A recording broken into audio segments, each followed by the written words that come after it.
これは体験者やその知人から直接聞いた実話怪談である。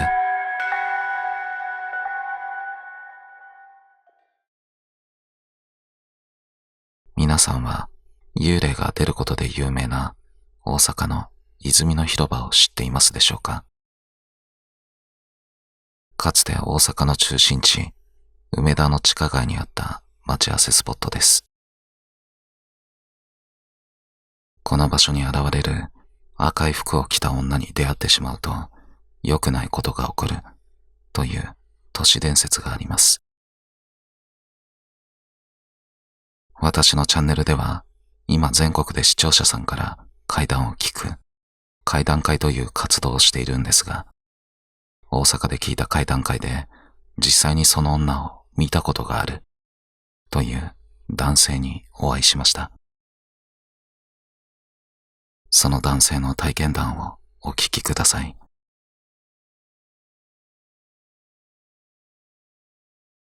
泉の広場。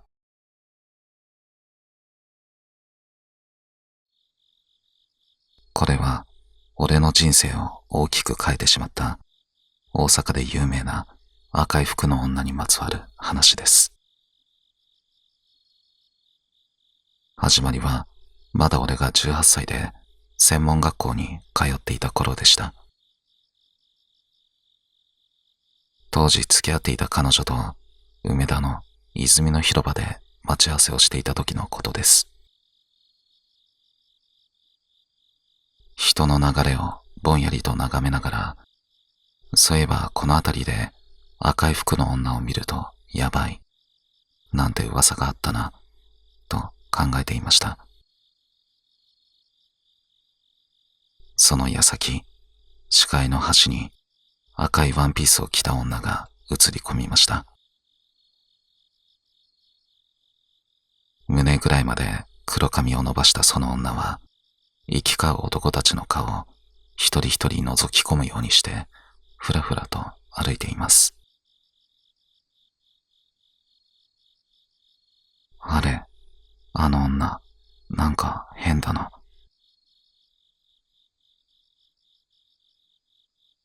その女の動きがおかしかったんです。男と男の間をまるでアニメのようにグイーングイーンと人とは思えないスピードで動いていました。うわぁ、これもしかして噂の赤い女かも。そう思っていたのもつかの間、女は俺の目の前にいました。青白い顔、不自然なほど見開かれた目、そして似たと笑い、俺の耳のすぐそばでこう囁く声が聞こえました。見つけた。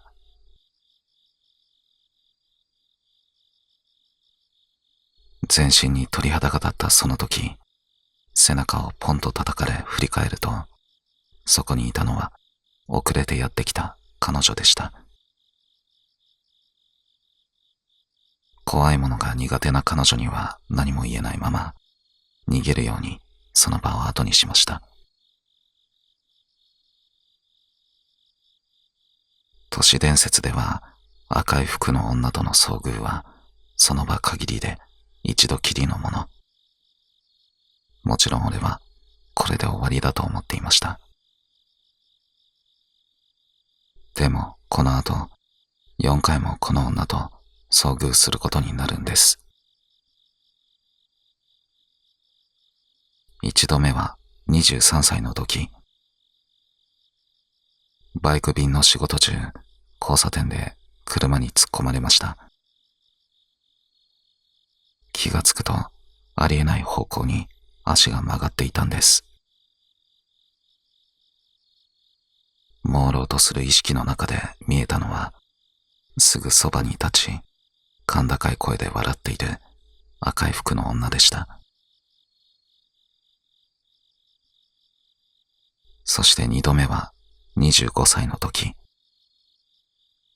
この日俺は雪で凍結した道で転倒してしまいました。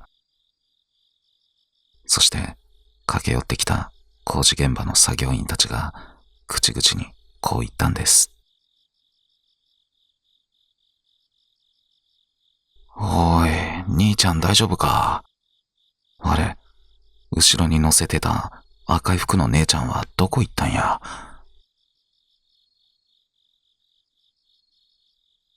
もちろん俺は一人でバイクに乗っていました。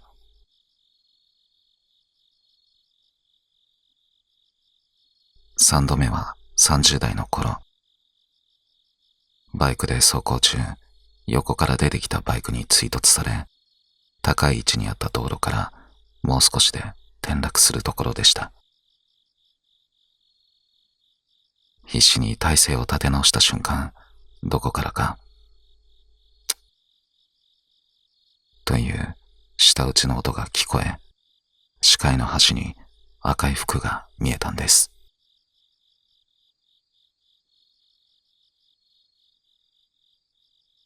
最後となる4度目が40代の頃、仕事からの帰り道、会社の出口を出て1分も経たないうちにまた事故を起こしました。意識が遠のく中、またあの女が現れ、今度ははっきりとこう言ったんです。死ねばよかったのに。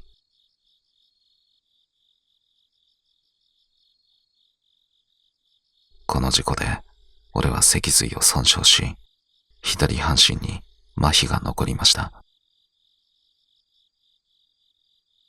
あれほど好きだった大型バイクにも、もう乗ることはできずにいます。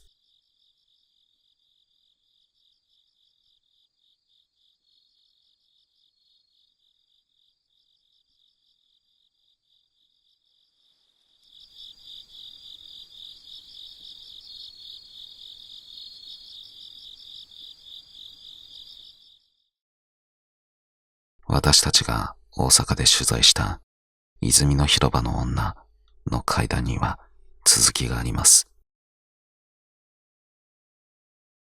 先ほど男性がこの話をしているとき、その場には他の視聴者さんが5人いらっしゃいました。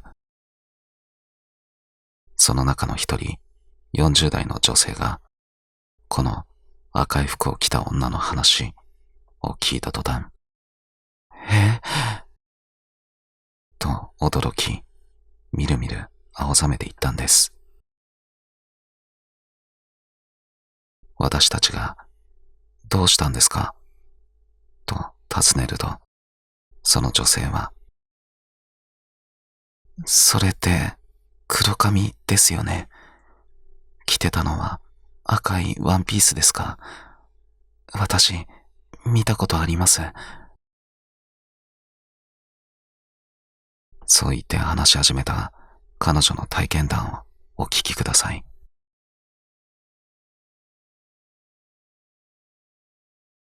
赤いワンピースの女。私今日はもともと違う話をしようと思って、このごま団子さんの会談会に参加したんです。でもその話より今聞いた赤い服の女の話が怖すぎて。すみません。この場に私が体験した怖い話を置いていっちゃいたいので、話してもいいですか？私も関西に住んでるので、もちろん赤い服の女の話は聞いたことがありました。でもなぜか私は赤いトップスを着た女だと思い込んでいたんです。だからついさっきまでそんな女の人には会ったこともないなと思ってました。でもあちらの方が赤いワンピースを着ていたとおっしゃったので、その女なら私見たことあるかもと思ってゾーッとしたんです。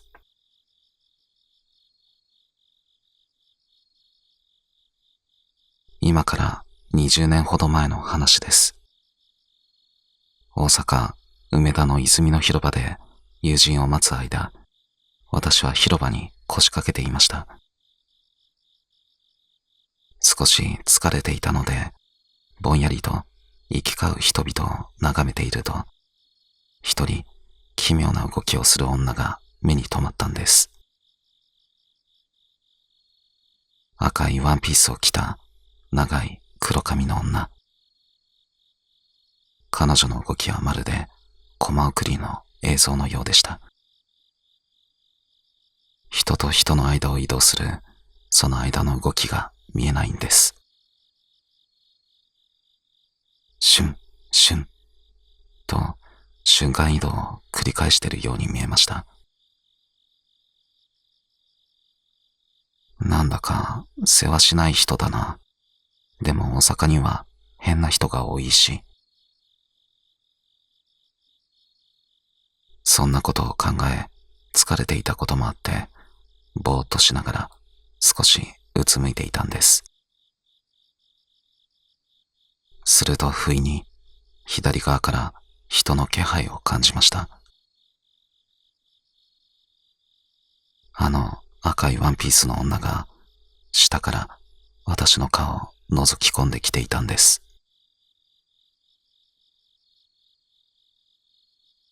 うわぁ、関わるとめんどくさそうだ。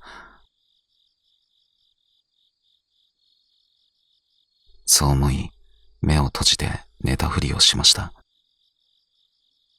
でも女は一方的に話しかけてきました。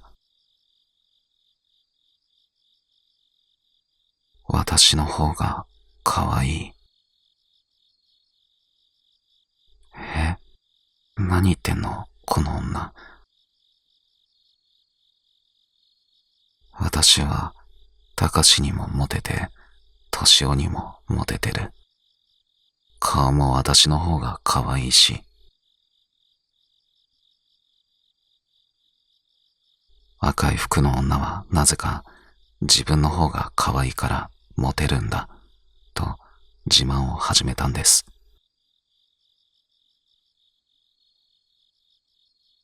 どうしよう、標準語で話す変な女に絡まれてる。こんな時に限って友達がなかなか来ません。あんたの服めっちゃダサい。私の方がモテるんだから。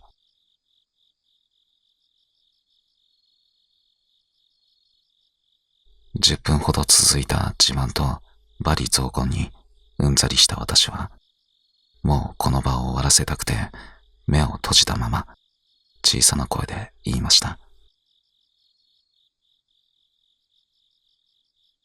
はい、モテます。あなたの方がモテます。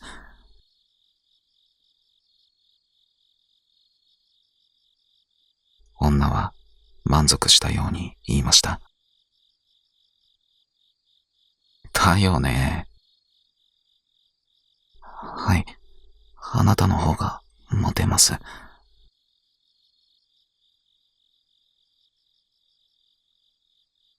ぴたりと声が止みました。ああ、やっとどこかへ行ってくれた。そう思い、顔を上げた瞬間、目の前で女が仁王立ちしていました。真っ白な能面のような顔。そこにはぽっかりと黒い穴が開いてるだけ。目が真っ黒で、口も真っ黒。そして、三日月のように笑う口の穴。その奥はただただ底なしの暗闇。その真っ黒な口の穴から声がしました。だよね。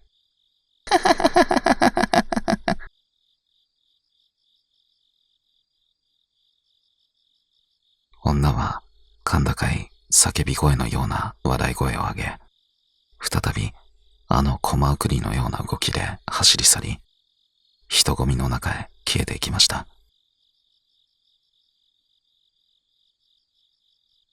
人じゃないかも。そこで初めてゾーッとしたのを覚えています。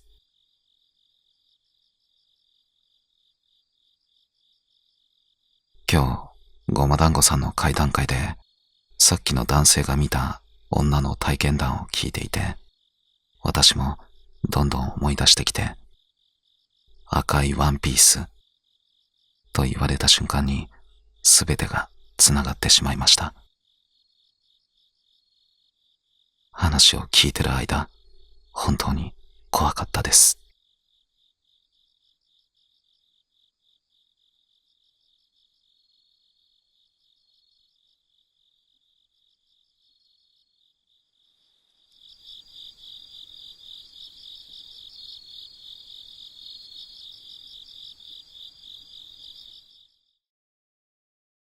何か都合の悪いことが起きて、それを内緒にしておいてほしいからお金を渡す口止め料というものがあります。これはあるお金持ちの家で怖い思いをして口止め料を渡された W さんという男性の体験談です。それではお聞きください。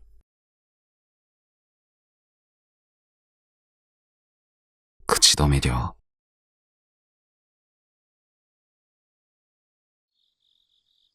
昭和63年の話です。当時、私はまだ学生で学習塾のアルバイトをしていました。普通のクラスも受け持っていたんですが、それとは別に塾長が引き受けてくる家庭教師の仕事もやっていました。家庭教師を受ける生徒はいろいろな事情で学校に通うことが難しくなった不登校の学生が多かったと記憶しています。ある日、塾長からこの地域で有名な高級住宅街にあるお宅へ行ってほしいと頼まれました。私立の女子校に通う中学1年生の娘さんが学校へ行けなくなってしまい、何人もの家庭教師が訪れたものの、ことごとく断られているということでした。どうやら娘さんがちょっと気難しいようで、家庭教師が自宅に伺って挨拶をして、嫌だったらその場でお断りされてしまうんだそうです。そんな中、私はその家に向かったんです。真っ白で綺麗な一軒家でした。応接室に通され、お母様とその娘さんにご挨拶をして、早速家庭教師の話をし始めました。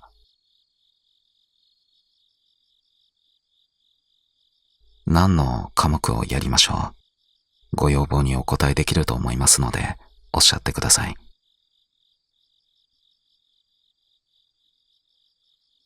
向かいに座るお母様と学校の制服を着ている中学1年生の娘さん。その娘さんの様子が少しおかしいことに気づきました。ぴったりとお母様にくっつき、うつむいているんです。気にしないようにしながら説明を続けました。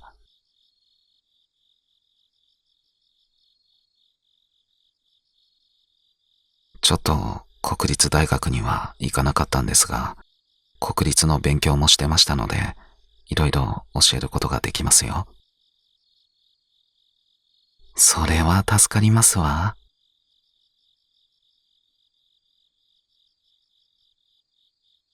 お母様が返事をしました。話は順調に進み、どうやら私は家庭教師として受け入れてもらえたようでした。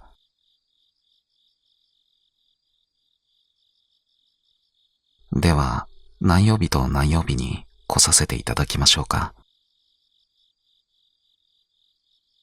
そう切り出した、その時でした。ドゥンドゥンドゥンドゥ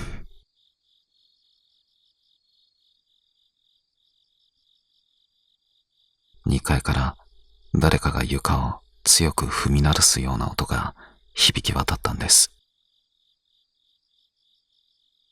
その瞬間、お母様の顔はこわばり、娘さんはさらに深くうつむいてしまいました。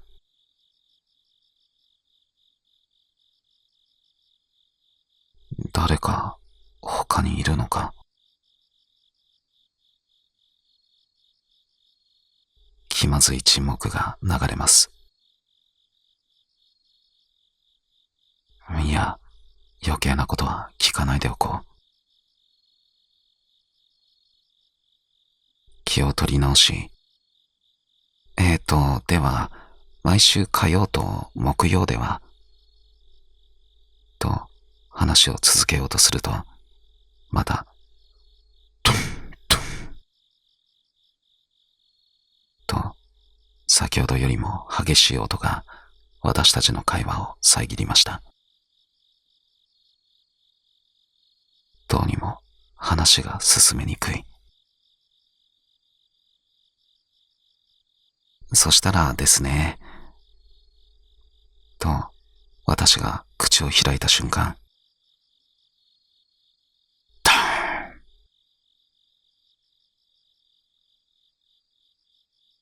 家全体が揺れるほどの巨大な衝撃音が鳴り響きました。それはもう足音などという生優しいものではありません。その音でお母様の張っていた糸がぷつりと切れました。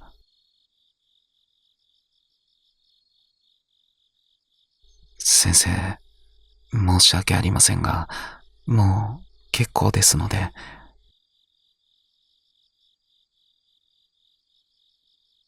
お母様がそう言うと、私を玄関の方へと促し、外に出されてしまったんです。そして、娘さんと一緒にお母様も出てきて、こう言いました。申し訳ない。申し訳ないです。申し訳ない。申し訳ない。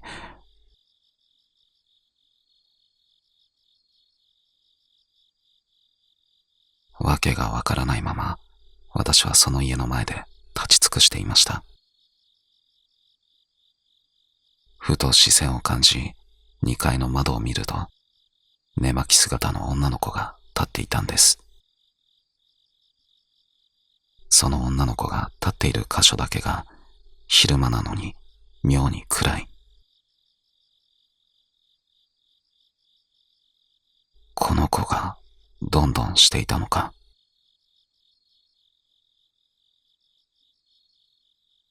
事情はわかりませんが、この広い家にお母様と娘さんの2人で暮らしていると私は聞いていました。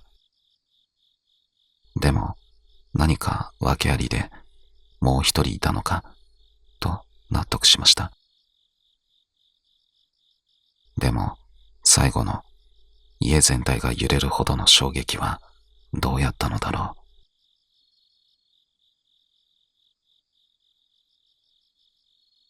塾に戻り塾長に報告すると、そうか、ダメだったか、と言われ、その翌週、私は塾長に呼び出されました。そして何も言わず、私に封筒を一つ手渡しました。中には10万円の現金が入っていました。おそらく口止め料です。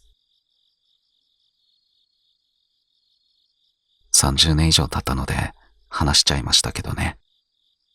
この話は場所が特定されないようお願いします。2階にいた女の子は人間だったのか、それとも別の何かだったのかはわかりません。でも、はっきりしていることが一つあります。私が家庭教師としてあの家に上がることは完全に拒絶されていたということです。何しろ彼女はものすごい憎しみのこもった顔で私を睨んでいたんですから。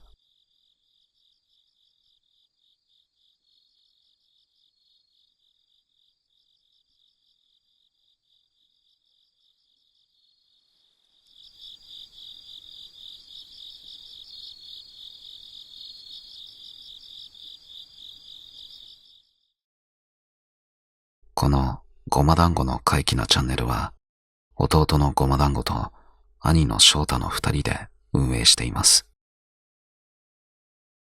私たち兄弟は幼い頃から怖い話や心霊番組が大好きでした。兄が中学生になると、よくレンタルビデオ屋から、いわゆる呪いのビデオシリーズのような怖いビデオを借りてくるようになりました。夏になると部屋を真っ暗にして見ていたものです。そんなレンタル屋さんに並ぶ怖いビデオを作っていたスタッフの方にお話を聞くことができました。ほぼやらせでしたよ。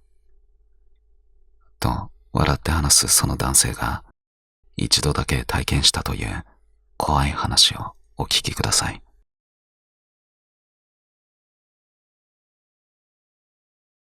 呪いのビデオ撮影中。15年以上前の話ですが、私は映像制作の仕事をしていました。当時は今で言う YouTuber がやるような心霊系のレンタル DVD が全盛期でしてね。いわゆる呪いのビデオみたいなやつです。私はオカルトが好きで廃墟にも詳しかったことから、情報提供も含めそういった作品の制作に携わっていました。ただ正直に言うと、オカルトは好きなものの、自分の中で興味が勝ってしまって、怖さとかは全然ないんですよね。日本中の心霊スポットと呼ばれる場所へ行きましたが、まあ幽霊なんて出やしない。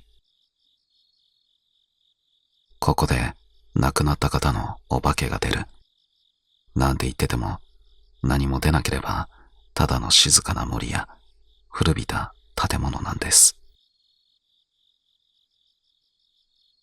そんな私が過去に一度だけ本当に意味がわからない体験をしましたので、今日はそれをお話しします。その日、私たちスタッフは男女2人のタレントをレポーターとして引き連れて、ロケバスに乗って移動しながら一日中心霊スポットのロケをしていました。そして最後に来たのがとある廃病院でした。昭和30年代まで隔離病棟として使われていたという山の斜面に立つ木造の掘ったて小屋のような場所です。心霊映像の制作会社がネタに困った時、最後の頼みの綱として訪れる、いわば鉄板のスポットでした。到着したのは深夜2時前。今では考えられませんが、当時は土地の所有者に許可を取らずに撮影していたので、まずはスタッフが中に入り、定点カメラを設置しながら最低限の確認をしていきました。そもそも建物は大丈夫か、蜂の巣など物理的に危ないものはないか、危険人物はいないかなどです。隔離病棟の中に入ると、ちょっとした診察室と調理室や薬の置いてある部屋がありました。階段を上がると、2階は入院するための5部屋。そして一番奥に大部屋があったのを覚えています。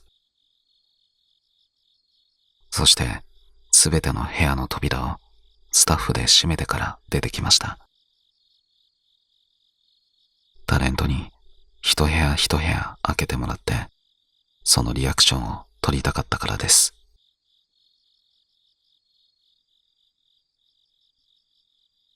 準備を終え、私たちは撮影を開始しました。段取りとしては、まず男性タレント一人にカメラを持たせ、建物2階、一番奥の大部屋までレポートして帰ってきてもらう。その後すぐに女性タレントが一人で潜入するので、開けた部屋の扉はまた閉じてきてもらうというものでした。彼はこういう仕事に慣れていて、全く怖がらないタイプでした。盛り上げた方がいいですか？淡々と行きます？なんて冗談を言う余裕すらあります。私たちは彼にカメラを渡し、現場から少し離れたロケバスの車内で待機していました。10分後、撮影を終えた彼が車に戻ってきました。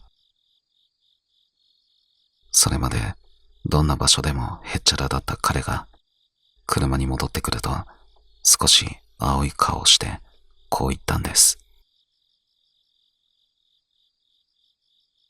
ここ、ちょっとやばくないですかね？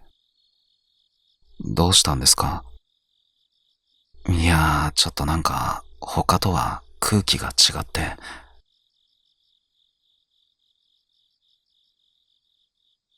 彼の言葉を聞いて、次に一人で行くはずだった女性タレントが完全におじけづいています。私、行きたくない。そんなの聞いてない。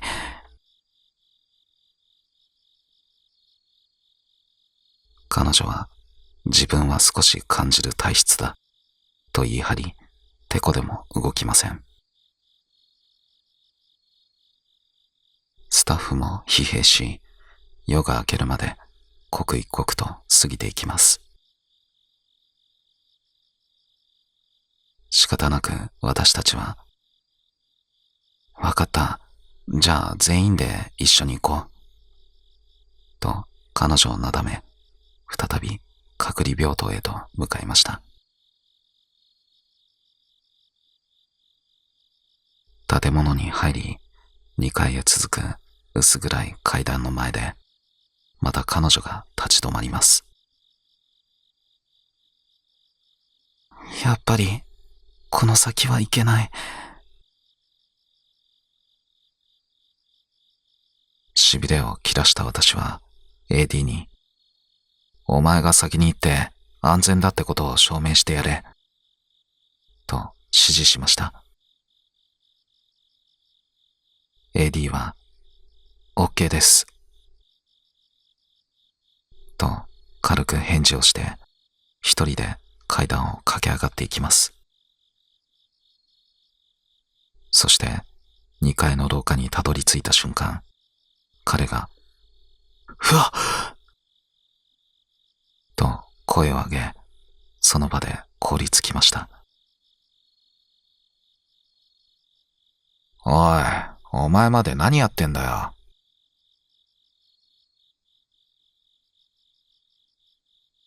苛立ちながら私もカメラを持って階段を上がると言葉を失いました。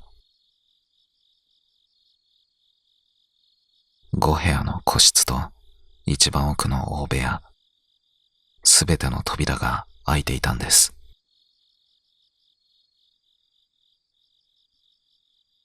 私たちの様子を見た女性タレントはパニックを起こし、その日の撮影はそこで中止となりました。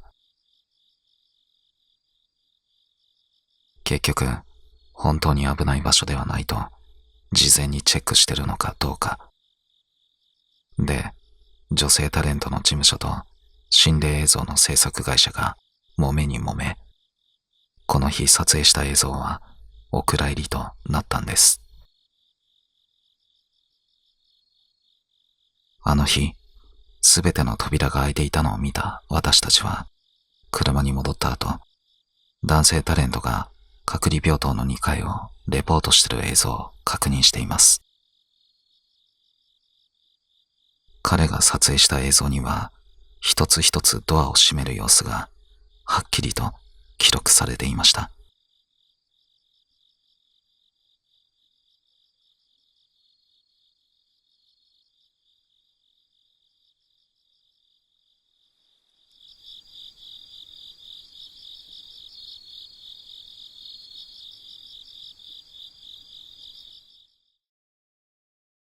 この話に関しては、ここで何を言ってもネタバレになってしまうので説明ができません。ただ、同じような現象を目撃した人は、ぜひ教えていただきたいと思います。怖いだけが怪談ではない。そう思わせてくれるお話をお聞きください。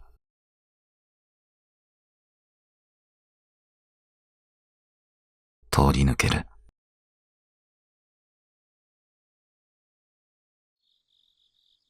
これは父方の親戚のおじさんが体験した話です。おじさんは奥さん、息子さん、そして母親との4人で2階建ての家に暮らしていました。おじさん夫婦は2階で、足腰の弱っていた母親は1階の部屋で寝起きしていたそうです。ある夜のこと、おじさんは深夜にふと目を覚ましました。体がまるで鉛のように重い。金縛りでした。あ、金縛りだ。そう認識した瞬間、床から何かが出てきたんです。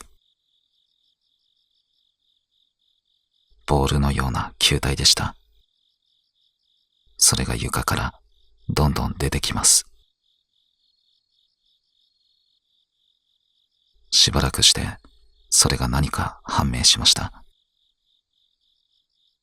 人の頭だったんです。髪の毛が生えた人間の頭部がゆっくりと床から現れてくる。しかもそれはおじさんの母親の顔だったんです。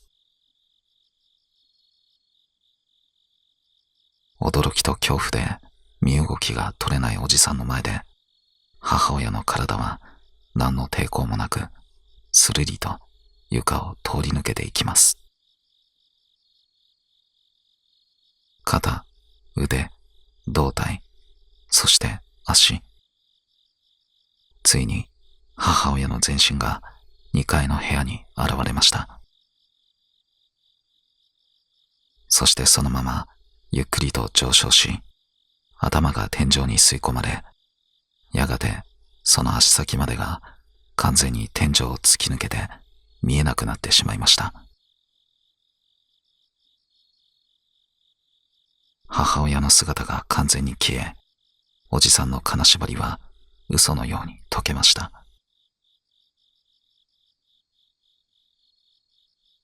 今のは何だったんだ。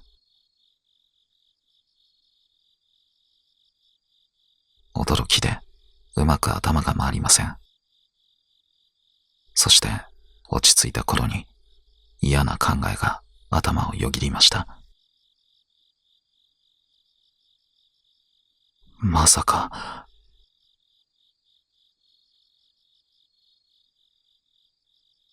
おじさんが寝ている場所のちょうど真下は母親が眠っていたんです。嫌な予感を振り払うように、彼は飛び起き、階段を駆け下りました。そして、1階の母親の寝室のドアを勢いよく開けました。母親はすでに冷たくなっていました。病気でも事故でもない、90歳を超えた穏やかな老衰だったそうです。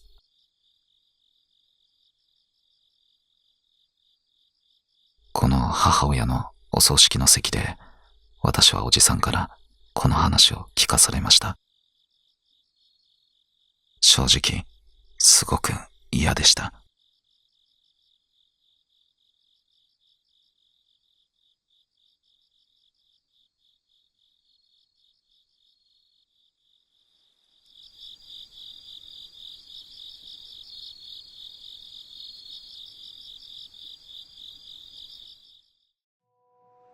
皆さんから聞いた怪談が一冊のホラー漫画になりました。誰にでも起こり得る実話怪談の世界をお楽しみください。そして、あなたの怪談が本や朗読動画になるかもしれないイベントを全国各地で開催中。10人以下で怪談を語り合う楽しい会で、参加費は無料です。参加者には特製キーホルダーとサイン入り名刺をプレゼントしています。10月の会場は群馬県の高崎駅周辺、そして11月は静岡県の静岡駅周辺でやります。概要欄の応募フォームから申し込んでください。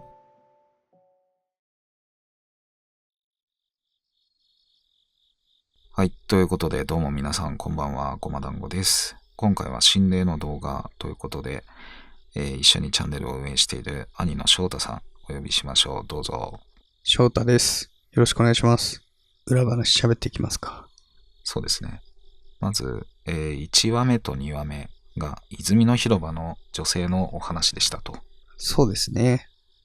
どうですか、この泉の広場の話っていうのは知ってましたか？でもごま団子に聞いて知ったかもしれない。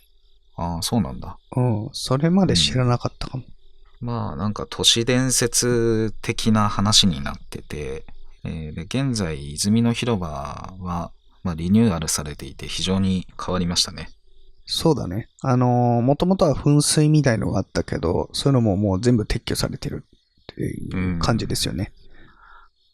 最初に50代の男性がこの体験を語りましたね。そうですね。視聴者の方に怪談を聞くっていう活動を全国でやってて、で、はい、大阪でね、やった時に、その時も5、6人視聴者の方いらっしゃってて、で、この50代の男性が最初にこの話をしてくれたんですよね。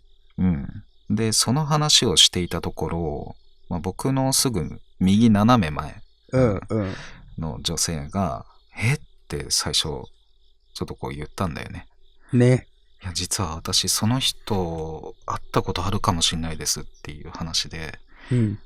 この怪談会をやってるからこそ聞けたなっていうのがあって。ね、その女性とこの50代の男性がね、どっか街で出会ってこの話をすることなんて、ほぼないじゃないですか。そう、多分。だからその怪談会来てなかったら、この2話目が聞けなかったっていう、ね。そう。非常にね、レアなケースでしたけどもね。で、1人目の男性と2話目の女性、その2人の言ってることがほぼ一致していたということですね。そうですね。そのシュンシュンとこの人と人の間をこう移動する感じ。ね、瞬間移動みたいに言ってたよね、2人とも。あとは大声で笑ってる。で、バブルの時代の夜の女感があるっていう話もね、2人とも言ってましたね。で、ワンピースといっても体のラインに沿った少しタイトなものだったと。だからちょっとお姉ちゃん的な感じがあって。だからちょっと夜感がある。そう。ね、言ってましたね。で、血のように鮮やかな赤。昭和感があるデザイン。丈はミニスカートまではいかないが膝上。目が真っ黒でピンポン玉ぐらいっていう部分が、二人のおっしゃっていたことが一致していた部分だと。そうですね。で2話目の体験者の女性 S さんがですね、すごいダサい服と言われたと。そうだね。ちょっと下から声かけられてずっと言われてたって言ってましたね。どういう体勢だったんだろうね。覗かせるだから相当、結構下だよね。ぐーって。ね、こう、うつむいてる人の下からこう覗いてるわけだからね。ぐーってこう下から来るわけでしょ。もうそれはもう本当にさ、やべえ人だなって思うよね。思うよね。その角度で人が入ってきたら怖いよね、視界に。で、まあ、そうやって目の前ですごいダサい服と言われたんだけども、その体験者の女性は、その時こう思ったそうですね。昭和の感じの服を着てる人にダサいって言われてもなーみたいな。って思ってたって。まあだからちょっと時代が、結構だからね、その時代に合ってない服のデザインとか色味とか、そういう感じだったってことですよね。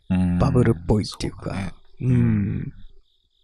目撃談がこのね、一致していくっていうのも面白いですね。いや、面白いね。ね。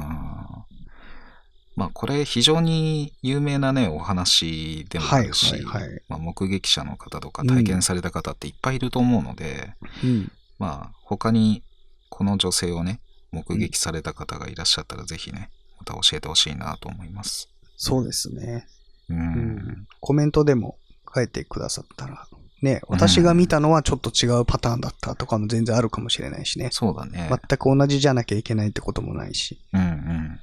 短パン履いてましたとかでも面白いよね。なんか変わるんだみたいな。怖いですね。さあ、そして3話目は口止め料というお話でした。はい。幽霊だとしても人間だとしても見てはいけないものを見てしまったみたいなね。ね、感じがちょっとやっぱありますよね。まあ、とにかく謎がね、多い家なんですけども。一応ですね、ちょっとした裏話としましては、はい。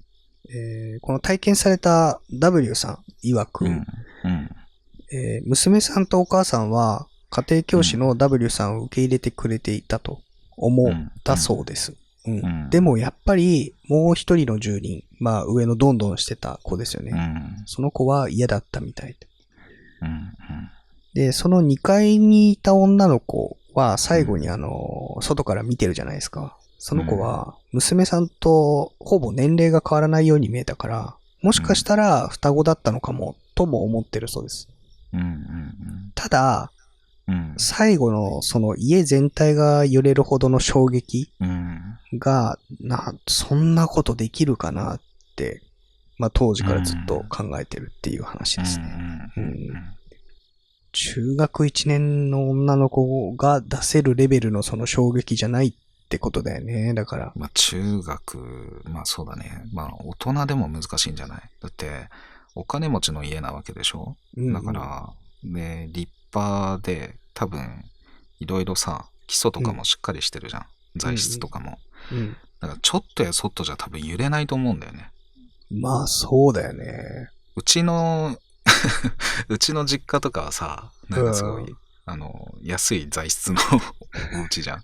だから。2階に俺らの部屋あってさ、シャーペン落としただけど音すごい聞こえるもんね、1階にいると。コツンみたいな。ねえ。こんな壁薄いみたいな。ねえ。そういう家だったらまだあれだけど。そうだね。どっちなんだろう。まあ人にしてもちょっとおかしいよね。そう。まあ、寝巻きだったって。寝巻きで、あと、そこの彼女が2階にいたその彼女の、そこだけなんかちょっと、昼間なのにめちゃくちゃ暗かったみたいな話あったじゃないですか。ありましたね。ちょっとなんか、人間っぽくないよなとは思ったんですけど。ね、どうしてもやっぱそう感じてしまうよね。まあ、階段だからってそっちに繋げたくはないんですけど、でもちょっと人間っぽくないよなっていうのがありますよね。だその方もね、幽霊とか断定しないで、その方もね。そうそうそうそうだそう。からあれも幽霊、なんなんだろう、人間だったのか幽霊だったのかわかんないんですけどね、みたいな話はしてたので、うんうんうん。まあ、非常に気になるよね。そうだね。うんなんか、これ聞いた方でね、こうじゃないのって思う方がいたら、またそれもコメントで教えてほしいね。そうだね。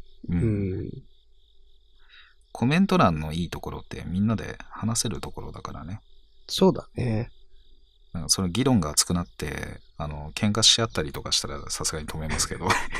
まあ、ほぼないですけどね、うちは。ほぼないですけど、まあ、いろんな意見が欲しいなと思ってコメント欄開放してるので。そうだね。まあそういうアルバイトを僕もしてたっていう人もいるかもしれない。ああ、確かにね。家庭教師の。その家知ってますよっていう。その場合はコメント欲しいね。その場所とかは伏せて。普通に、その体験した内容とかね。もし知ってる方がいたらね、書いてほしいな。確かにね。ネットのいいところですよね、そういうの。そう。つながり、情報が集まる。つながりというかね、情報が早いもんな。さあ、そして4話目が、呪いのビデオ撮影中という話でした。小さい頃から廃墟に入ったりするのが好きだった。この方がね。この方が。で、そういうのに詳しいこともあって、心霊スポットロケの仕事をしていたということですね。なんか場所の情報提供とか、そういうのも含めやってたら、いつの間にかそういう仕事になってたみたいな。面白いね。繋がったんだね。繋がってってね。で、まあ小さい頃からそうやって心霊スポット的な場所、廃墟とか、行っていたけど、散々見て回ったが何も起こらない。幽霊なんて出やしないと思ってた。もう出ないよみたいに思ってたってね。いないいないって。幽霊出なければただの廃墟だっつってましたもん。言ってましたね。ただの森とかただの建物ですって。面白いよね。いや、ないっすよみたいな。ねえ。ほとんどないっす、ないっす。嘘って。いや、ほぼやらせですよって。まあ、そうなんだろうなと思って見てた部分もあったけど。そうね。こっちも分かって楽しんでるからね。そう。ある程度。やっぱその制作側の方がね、話す話ってやっぱ面白いなと思って、面白いよね。そうやって作ってたんだって。ね。まあだから幽霊なんて出やしねえよと思ってた。だから、女性タレントがぐずり出した時、正直めんどくせえと思ったと。実はちょっと感じるんですと、女性タレントに言われても、そういうのどうでもいいんだけどなと思ってた。面白いですね。まあだからその廃墟にね、行けないってぐずり出して、めんどくせーって思ったって。もうそんなんいいから早く終わらせようよ、みたいな。早く仕事終わらせて帰りてー、みたいな。朝なっちゃうよ、これ、つって。まあそういう考えだったからこそ、幽霊なんていやしないという考えだったからこそ、この体験がすごく怖かったとおっしゃってましたね。まあだからリアルですよね、聞く側としても。その幽霊信じてない人が体験する怪奇現象っていうのはすごい怖いよね。怖いね、なんか。そのお話も怖いしね。信じてなかった人が、そういう体験しちゃったよっていう。ね。これはだからさ、実際にはっきり見たとかじゃないじゃん。幽霊をね。そう。でも、怖さがある話ですよね、これ。そうだね。一回だから男性タレントがね、ドア全部閉めてんだよね。そう。閉めてて、だからね、ロケ、その人だけ一人で潜入して、で、帰ってくるときにちゃんともう一回閉めてんだよね。約束事としてね。女性のそのタレントがね、行って、その反応を見るためにね。そう。で、帰ってきて、で、ちょっとぐずって、まあ、それが5分10分だったって言ってましたよね。で、割とすぐに行ってんのに、全部ドアが開いてたっていう。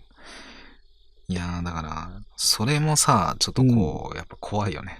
怖いね。最初だからさ、この人が、まあ、ちょっと皆さんと毛色違う話で、僕の話を本当幽霊とか出てこなくて怖くないんですけどねって言って話してたからさ。全然大丈夫ですよ。その怖くないとかじゃないんでこういうのってって聞いてたら怖かったからさ、怖いじゃんって。普通に怖いんですけど、と思って。ねえ。思いましたね。この方そういえば帰るときめっちゃ腰低く、いや、本当に楽しかったですって、また来たいですっつって、すごいお辞儀しながら帰っていってくださいました。また聞きたいですね。また聞きたいですね。まだまだあるって。ちょっとね、人間的な怖い話ありそうでしたもんね、まだ。確かにね、裏社会とか宗教とかそういうところもなんか潜入したりしてるみたいなことね。仕事でね。そう。ちらっと聞いたけど、その話も面白かったんだよね。面白かったね。休憩時間、会談会ってこの視聴者の皆さんに会談聞いて、で、まあ大体みんな1時間ぐらいで疲れるんで1回休憩挟むんですけど、その休憩の時ずっとこう、その話聞いてましたよね。そう。社会の裏みたいな話。ねえ。面白かったな。さあ、そして5話目が、はい通り抜けるというお話でした。はい。まあ、人が死んだら上に上がっていくという。ねえ、ありますけど、本当にそうなんだなって。ねえ。その瞬間をリアルタイムでね、上の階で見てたっていうのは、すごいですよね。すごいよね。あんま聞かない話ですよね、これはね。腰抜かすよな、本当。なんだっていう、球体みたいなものが出てきたな、みたいな。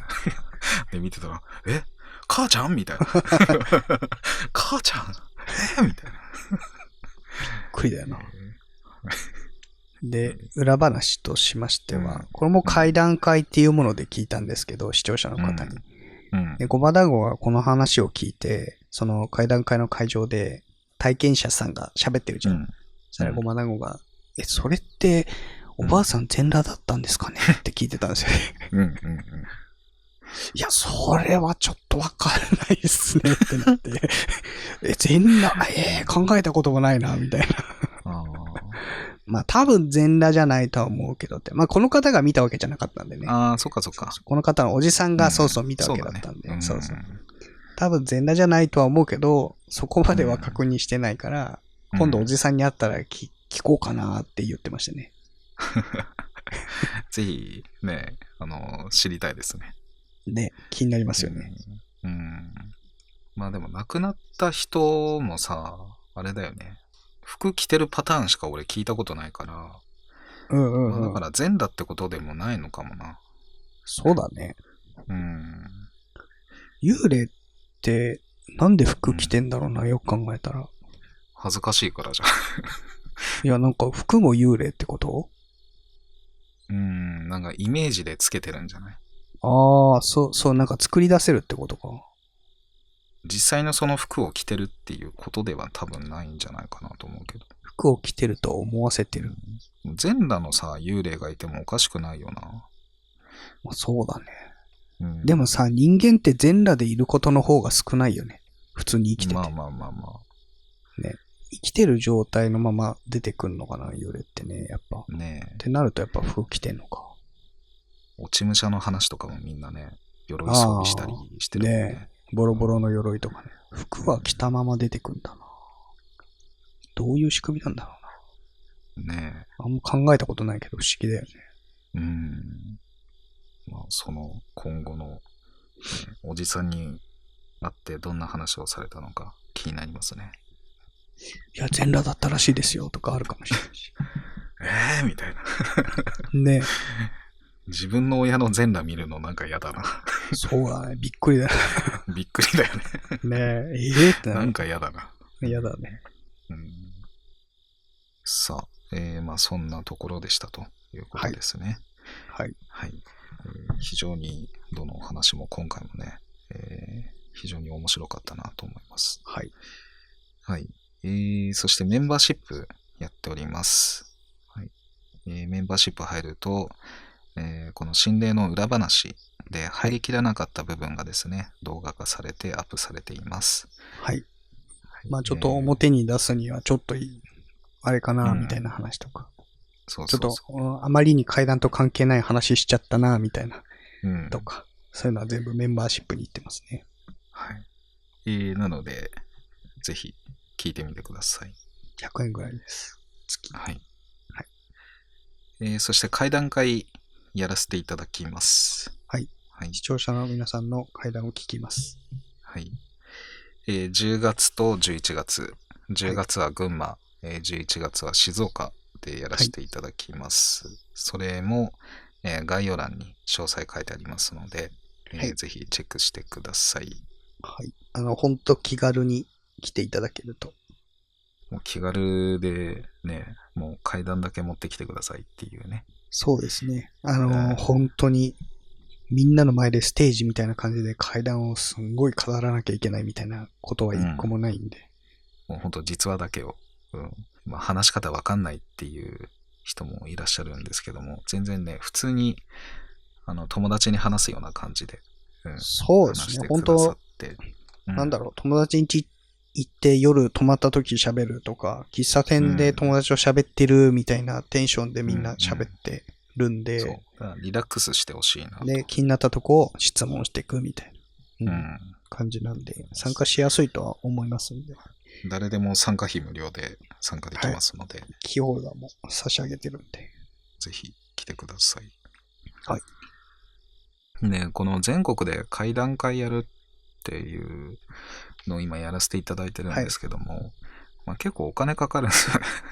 月そうなんですよね。月どうしてもやっぱ10万前後。その交通費と宿泊、はい、ね、普通にかかりますね。なんか支援したいっていう人もね、いらっしゃるようで。そうですね。まあだから、どうしようかなって考えてます。ね、なんかしら、その支援していただける方はね、支援していただいて、まあ活動を応援していただけるとね、階段を、これ実は階段を集めて発表するっていうのがね、ずっとやれるようになるし、そうですね。やりやすくなるし、僕らとしてね。支援してもらった人にはね、なんか先行で階段の原稿を見せるとかね、活動報告みたいな感じでできたりとか、なんかいい方法があればいいんだけどね。まあ、その支援をいただける場所を今後作るかもしれないという。ね、かもですね。感じですね。なんだろうね。何がいいのかね。なんか教えていただけると。ファンボックスとかなのかな。なんかそういう、ここいいですよっていう場所があったら、ぜひ教えていただけたら嬉しいです。まあ僕らももちろん調べるんですけど。講座に直とかだとちょっとなんかすごい、あれなんで。ちょっとやばいよな。ねえ、なんかね、なんかそういう公の何かを通した方がね、お互いいいと思います。